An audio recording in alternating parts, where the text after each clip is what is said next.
Alright, we have a user clip upload of a heel side frontside 3. It was uploaded by scuba922steve. So I'm going to do a LearnWake analysis on this video just to help him fix his landing problems. So let's go through the video. For the most part, the axis and rotation looks pretty good, but how you're setting up is actually causing a bit of an issue, probably with inconsistent pop. So that's just a guess, but this kind of a typical common problem when people set up like this. So right here at the very beginning of the video, you can see that you're coasting tall. You should actually be coasting seated. So after you edge out and then come off edge to coast, you want to sit down already. And what this will do is it'll actually better your edge technique on the approach of the trick. So make sure you edge out and then coast and then sit and finish the coast seated, and then start the edge, the approach in the seated position. What you actually do is you coast tall and then sit down. So let's watch that again. So see right here, you're coasting tall, and then watch as you make the turn. You squat, and what that does is when you squat down, it puts a lot of pressure on the rope, makes a sharp turn, but then it forces you to go flat at the wake, and this will give you an inconsistent pop.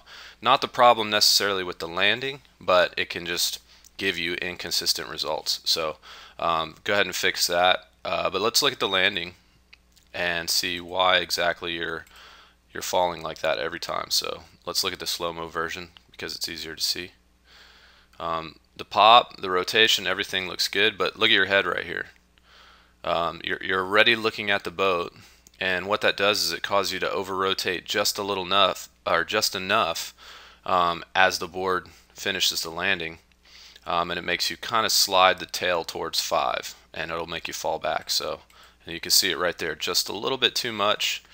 The tail kind of comes out. It's very subtle, it's hard to notice, but that's actually what the problem is. It's caused by your head. So we have a drill that we teach. Let me try to stop it in the right place. So the drill that we teach is heel side wake jumps. But when you do the heel side wake jumps, you land with just one hand on the handle, but your head at your back shoulder. So what you would do is you would actually do 3 wake to wake heel side jumps in midair. Let go with your back hand, land one-handed but with your chin on your back shoulder. And what that does is it gets you used to not over-rotating with your head but still finishing with the board. So just that's what I suggest. Practice that drill 3 times before every 360 attempt, and then I think you'll be fixed. So just wake to wake jumps, landing one-handed with your chin at your back shoulder. And as you land, make sure you keep edging out just like you would for a 3, and that should fix your issue. But for the most part, I mean, it looks pretty good. Just got to clean up those 2 mistakes: the setup and then head position on the landing. All right, thanks for uploading the video, and let me know if you have any more questions.